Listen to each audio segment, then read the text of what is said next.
de vernos unidos en la fe y el amor, juntos sintiendo en nuestras vidas la alegre presencia del Señor.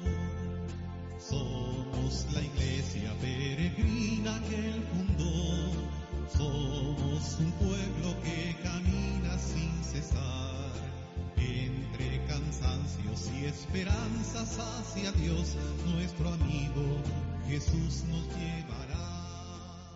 Buenos días, queridos hermanos. Comenzamos este tiempo de oración con la palabra en el 14º domingo del tiempo ordinario. En el nombre del Padre, del Hijo y del Espíritu Santo. Amén.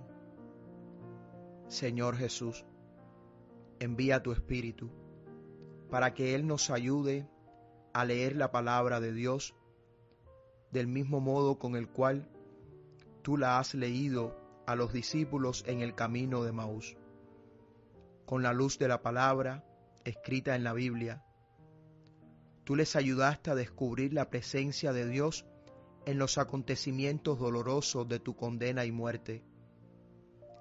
Así la cruz, que parecía ser el final de toda la esperanza, apareció para ellos como fuente de vida y resurrección.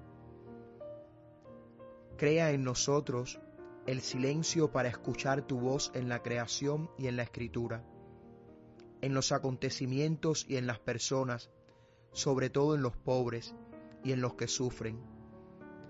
Tu palabra nos oriente a fin de que también nosotros, como los discípulos de Emaús, podamos experimentar la fuerza de tu resurrección y testimoniar a los otros que tú estás vivo en medio de nosotros, como fuente de fraternidad, de justicia y de paz. Te lo pedimos a ti, Jesús, Hijo de María, que nos has revelado al Padre y enviado tu Espíritu. Amén. Junto a ti, Jesús, rezaré. Tu palabra quiero vivir. Tú me haces sencillo, Señor. En tus manos me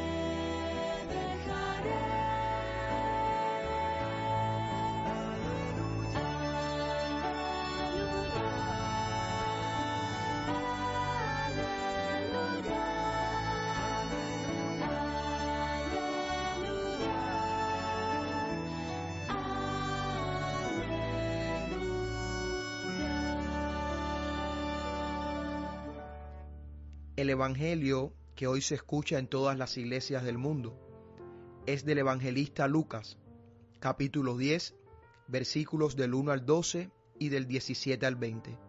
Escuchemos atentamente la palabra de Dios. Después de esto, el Señor escogió también a otros 72, y los mandó de dos en dos delante de él, a todos los pueblos y lugares a donde tenía que ir. Les dijo: Ciertamente la cosecha es mucha, pero los trabajadores son pocos. Por eso pidan ustedes al dueño de la cosecha que mande trabajadores a recogerla. Vayan ustedes, miren que los envío como corderos en medio de lobos. No lleven dinero, ni provisiones, ni sandalias, y no se detengan a saludar a nadie en el camino. Cuando entren en una casa, saluden primero diciendo: paz a esta casa. Y si allí hay gente de paz, su deseo de paz se cumplirá. Pero si no, ustedes nada perderán. Quédense en la misma casa, y coman, y beban de lo que ellos tengan, pues el trabajador tiene derecho a su paga. No anden de casa en casa. Al llegar a un pueblo donde los reciban, coman lo que les sirvan. Sanen a los enfermos que haya allí, y díganles: el reino de Dios ya está cerca de ustedes.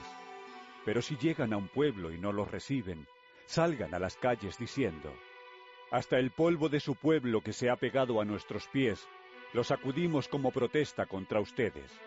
Pero sepan esto: que el reino de Dios ya está cerca de ustedes. Les digo que en aquel día el castigo para ese pueblo será peor que para la gente de Sodoma. Los 72 regresaron muy contentos, diciendo: Señor, hasta los demonios nos obedecen en tu nombre. Jesús les dijo: Sí, pues yo vi que Satanás caía del cielo como un rayo.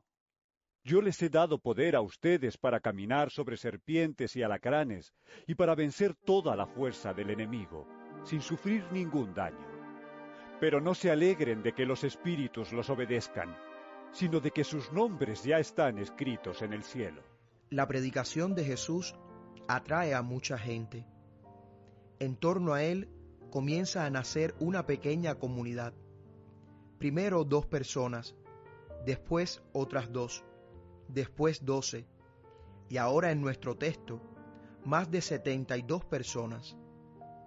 La comunidad va creciendo. Hay mucha discusión sobre cuál es el número correcto. Existen 2 posibles teorías en torno al origen de este número mayor. La primera viene de Números, capítulo 11, versículo del 16 al 26, donde Moisés nombra a 70 ancianos. La segunda viene de la interpretación rabínica de Génesis 10:11, donde 70 en el texto masorético o 72 en la Septuaginta representa a las naciones o lenguas del mundo. La opción 2 se ajusta al propósito general de Lucas al escribir en el Evangelio. La tradición de los manuscritos griegos está igualmente dividida sobre cuál es el número original. 72 es más considerada la variante desde el criterio de la lectura que escuchamos hoy. Una de las cosas en la que Jesús mayormente insiste es la vida comunitaria. Él mismo ha dado el ejemplo. No quiere ya trabajar solo. Lo primero que hace al comienzo de su predicación en Galilea es llamar a la gente para que esté con él y le ayude en su misión. El ambiente de fraternidad que nace alrededor de Jesús es un ensayo del reino, una prueba de la nueva experiencia de Dios como Padre, y por tanto, si Dios es nuestro Padre, entonces somos todos una familia, hermanos y hermanas. Así nace la comunidad, la nueva familia. El Evangelio de este domingo nos señala normas prácticas para orientar a los 72 discípulos en el anuncio de la buena nueva del reino y en la construcción de la vida comunitaria. Anunciar la buena nueva del reino y construir la comunidad son 2 caras de la misma medalla. La una sin la otra no existe y no se entiende. En el curso de la lectura del texto, trata de descubrir este lazo que hay entre la vida en comunidad y el anuncio del reino. Un poco antes de nuestro texto que hemos escuchado hoy, precisamente en el pasaje de Lucas 9, versículo 51, empieza la segunda etapa de la actividad de Jesús, a saber, un largo camino a Jerusalén. La primera etapa tuvo lugar en Galilea y comenzó con la presentación del programa de Jesús en la sinagoga de Nazaret. En la segunda etapa, entra en Samaria, envía mensajeros delante de él y consigue nuevos discípulos. La segunda etapa comienza con la designación de estos 12 discípulos y con la presentación del programa que debe orientarlos en la acción misionera. Lucas sugiere así que estos nuevos discípulos no son ya galileos, sino samaritanos, el territorio de los excluidos. El objetivo de la misión que los discípulos reciben es la construcción de la vida comunitaria. En tiempo de Jesús existían varios movimientos que, como Jesús, intentaban un nuevo modo de vivir y convivir. Los fariseos, los esenios, los celotas, Juan el Bautista y otros. Muchos de ellos formaban una comunidad de discípulos y tenían sus misioneros, pero había una gran diferencia. La comunidad de los fariseos, por ejemplo, vivían separados de la gente. Las comunidades que seguían a Jesús vivían en medio de la gente. La propuesta de Jesús para los 72 discípulos rescata los antiguos valores comunitarios que se estaban perdiendo, como por ejemplo la hospitalidad, la acogida, el compartir, la comunión alrededor de la mesa, la acogida de los marginados. Jesús intenta renovar y organizar las comunidades, de modo que sean de nuevo una expresión de la alianza, una expresión del reino de Dios. Ir por el mundo y proclamar la buena nueva del Señor. Dios es amor, liberación, y de los hombres salvación. Dios es amor, liberación, y de los hombres salvación. Sed misioneros de Dios, llegue a los hombres su voz. Sed testigos del Señor, sed instrumentos de su amor. Sed testigos del Señor, sed instrumentos de su amor. Y por el mundo y proclamar la buena nueva del Señor. Dios es amor, liberación, y de los hombres salvación. Dios es amor, liberación, y de los hombres salvación. Jesús envía a los discípulos a lugares donde precisamente Él debe ir. El discípulo es el altavoz de Jesús, no es el dueño de la buena noticia. Jesús los envía de dos en dos, así favorece la ayuda mutua, y así la misión no es individual, sino comunitaria. Dos personas representan mejor a la comunidad. El primer deber es el de orar para que Dios envíe operarios. Todos los discípulos de Jesús deben sentirse responsables de la misión. Hoy se oye con bastante frecuencia la frase: rogad al dueño de la mies que mande obreros a su mies, como si el Señor estuviera contemplando el mundo preparado para la cosecha, y nuestra misión fuese la de ocuparnos en recogerla, cuando la ocupación de todos ha de ser la de sembrar. Si has visto alguna vez trabajar a un campesino, sabes que hay una gran diferencia entre sembrar la semilla y recoger la cosecha una vez que haya madurado la semilla. Por eso, los cristianos en nombre de la Iglesia no dejamos nunca de sembrar, porque cada momento es tiempo apropiado para la siembra de la semilla, que al final tendrá una gran cosecha. Esta semilla es la palabra de Dios, que domingo tras domingo se escucha en todas las parroquias, capillas, casas de misiones de nuestra arquidiócesis de La Habana. Seguro estoy que muchos han de decir: sí, pero el Señor dijo que la mies era mucha y los obreros pocos. Fijémonos cómo Jesús envía a los discípulos a la gran mies que es el mundo, pero no les envía con medios potentes, sino como corderos en medio de lobos, sin bolsa, ni cayado, ni sandalias. San Juan Crisóstomo, en una de sus homilías, comenta: siempre que seamos corderos, venceremos, y aunque estamos rodeados de muchos lobos, conseguiremos superarlos. Pero si nos convertimos en lobo, seremos derrotados, porque nos faltará la ayuda del pastor. Los cristianos no deben nunca caer en la tentación de convertirse en lobos entre lobos. El reino de paz de Cristo no se extiende con el poder o con la fuerza, sino con el amor llevado hasta el extremo, con la fuerza de la cruz, que es la garantía de la victoria. Así, el discípulo que va sin nada, llevando apenas la paz, muestra que tiene confianza en la gente, piensa que será recibido y la gente se siente respetada y confirmada. Por medio de esta práctica, los discípulos criticaban las leyes de la exclusión y rescataban los antiguos valores de la convivencia comunitaria del pueblo de Dios.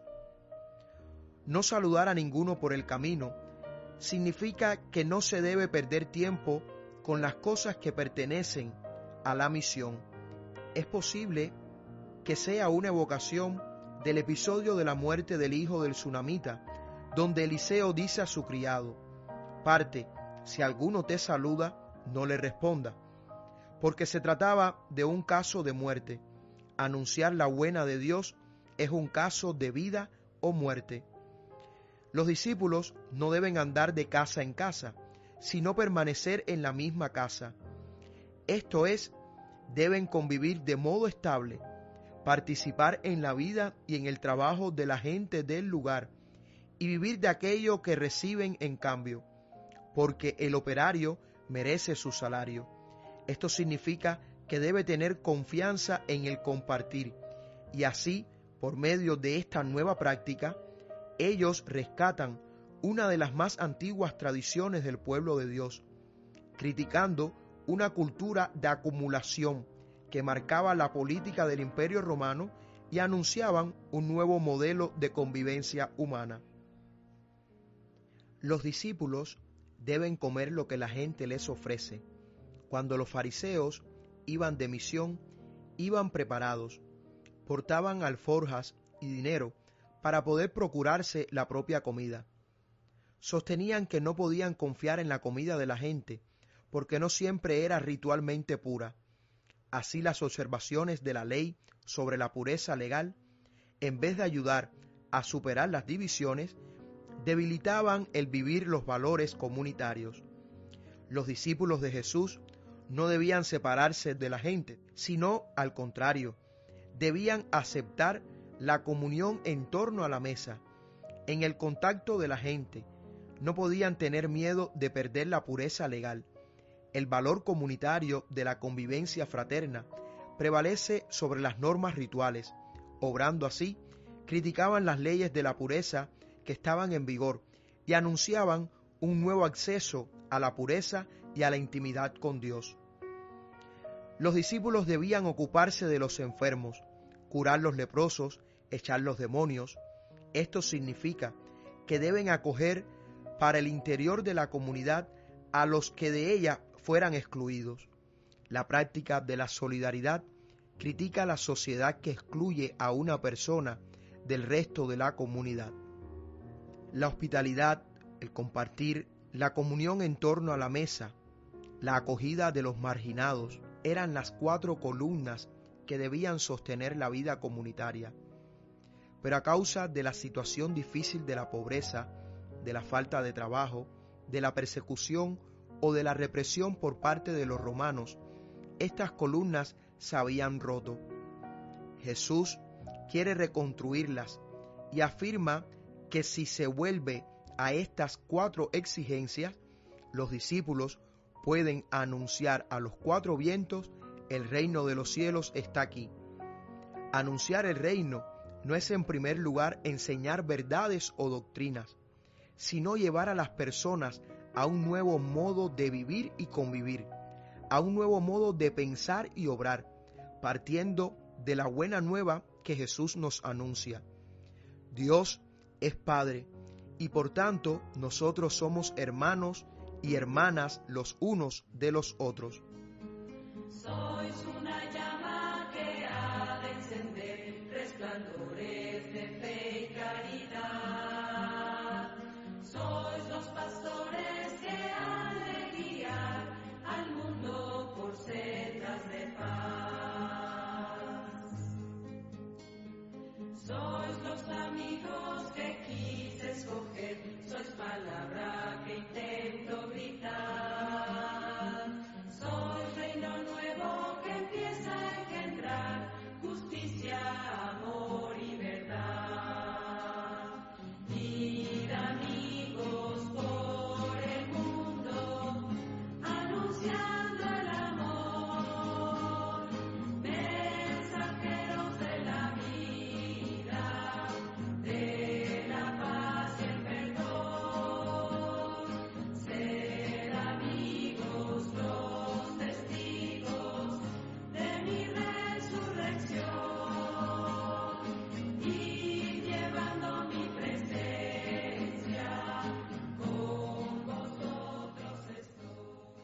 Jesús no ha venido a traer una cosa totalmente nueva. Ha venido a rescatar los valores comunitarios del pasado, la hospitalidad, el compartir, la comunión, la acogida de los marginados. Esto explica la severidad contra aquellos que rechazan el mensaje. Pero ellos no rechazan una cosa nueva, sino su pasado, la propia cultura y sabiduría. El programa de Jesús a los 72 discípulos tenía la finalidad de excavar en la memoria, de rescatar los valores comunitarios de la más antigua tradición, de reconstruir la comunidad y de renovar la alianza, de rehacer la vida y así hacer de modo que Dios se convierta de nuevo en la gran buena noticia para la vida humana. Los discípulos vuelven de la misión y se reúnen con Jesús para evaluar todo lo que han hecho. Comienzan a contar.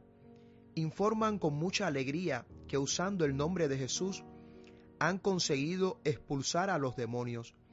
Jesús les ayuda en el discernimiento. Si ellos han conseguido echar a los demonios, ha sido precisamente porque Jesús le ha dado el poder. Estando con Jesús, no les podrá suceder a ellos nada malo. Y Jesús dice que la cosa más importante no es expulsar a los demonios, sino tener sus nombres escritos en el cielo. Tener el propio nombre escrito en el cielo quiere decir la certeza de ser conocidos y amados del Padre. Poco antes Santiago y Juan habían pedido hacer caer fuego del cielo para matar a los samaritanos. Ahora, por el anuncio de la buena nueva, Satanás cae del cielo y los nombres de los discípulos samaritanos entran en el cielo. En aquel tiempo muchos pensaban que lo que era samaritano era cosa del demonio, cosa de Satanás. Jesús lo cambia todo. Queridos hermanos, la historia de la salvación está llena de envíos de Dios. En el Antiguo Testamento, envía a Abraham para formar el nuevo pueblo. Envía a José a Egipto para salvar vidas. Envía a Moisés para sacar a su pueblo de Egipto. Envía a los profetas para proclamar su voluntad. Y envía multitud de ángeles para que transmitan sus designios. Hoy escuchamos cómo Él envía a sus amigos a los lugares donde Él iba a ir. ¿Con qué alegría partirían estos hombres en los cuales Jesús confía esta gran misión? Nosotros podemos continuar la labor que ellos comenzaron. Sí, también hoy Jesús quiere entrar en muchos corazones y necesita de amigos que le preparen el camino. Preparan el camino de Jesús la madre y el padre de familia, que a pesar de sus muchos afanes, sacan todos los días unos minutos para convivir con los hijos y enseñarles con palabras el ejemplo de las virtudes y la forma de vivir de un cristiano. Preparan el camino de Jesús, el que con su vida honrada provoca a creer que sí se puede. Qué hallazgo vivir con la honestidad que Cristo predicaba. Preparan el camino a Jesús esos jóvenes que tienen el valor heroico y martirial de vivir y proclamar su fe ante una sociedad que se aleja de Cristo. Preparan el camino de Jesús el cristiano que cada día despierta con la ilusión maravillosa de saberse elegido por Cristo para hacerle presente entre los hombres. Preparan el camino de Jesús el cristiano que se sabe puente entre Dios y los hombres y sabe respetar la voluntad de Dios para cada alma. También hoy el Espíritu Santo inspira caminos diferentes dentro de la iglesia para llevarnos a Cristo. Queridos hermanos, preparemos el camino de Jesús como personas agradecidas que endulzan la vida y son recreo del cielo por su sencillez. Podemos preguntarnos, ¿cómo preparamos el camino del Señor? ¿Vislumbramos la acción liberadora de Dios en lo sencillo y en lo humilde? Voy contigo, tú me has llamado, a tu lado yo quiero estar.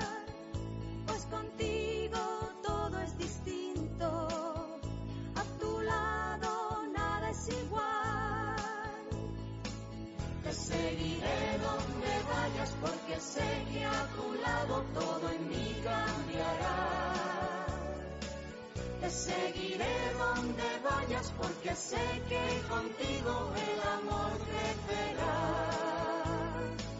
Te seguiré donde vayas porque sé que a tu lado todo en mí cambiará. Te seguiré donde vayas porque sé que contigo el amor crecerá.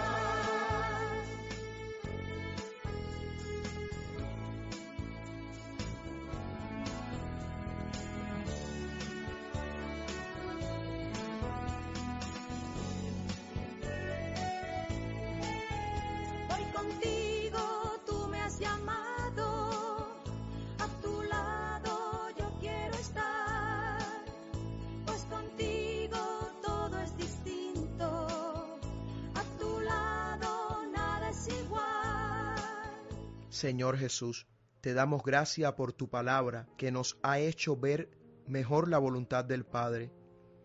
Haz que tu Espíritu ilumine nuestras acciones y nos comunique la fuerza para seguir lo que tu palabra nos ha hecho ver. Haz que nosotros, como María tu Madre, podamos no solo escuchar, sino también poner en práctica la palabra. Tú, que vives y reinas con el Padre en la unidad del Espíritu Santo, por todos los siglos de los siglos. Amén. Nos unimos como familia, nos unimos como discípulos de Cristo en la oración que Él mismo nos enseñó. Padre nuestro, que estás en el cielo, santificado sea tu nombre. Venga a nosotros tu reino. Hágase tu voluntad en la tierra como en el cielo. Danos hoy nuestro pan de cada día. Perdona nuestras ofensas, como también nosotros perdonamos a los que nos ofenden. No nos dejes caer en la tentación y líbranos del mal. Amén. Y la bendición de Dios Padre, Hijo y Espíritu Santo descienda sobre ustedes y les acompañe siempre. Amén.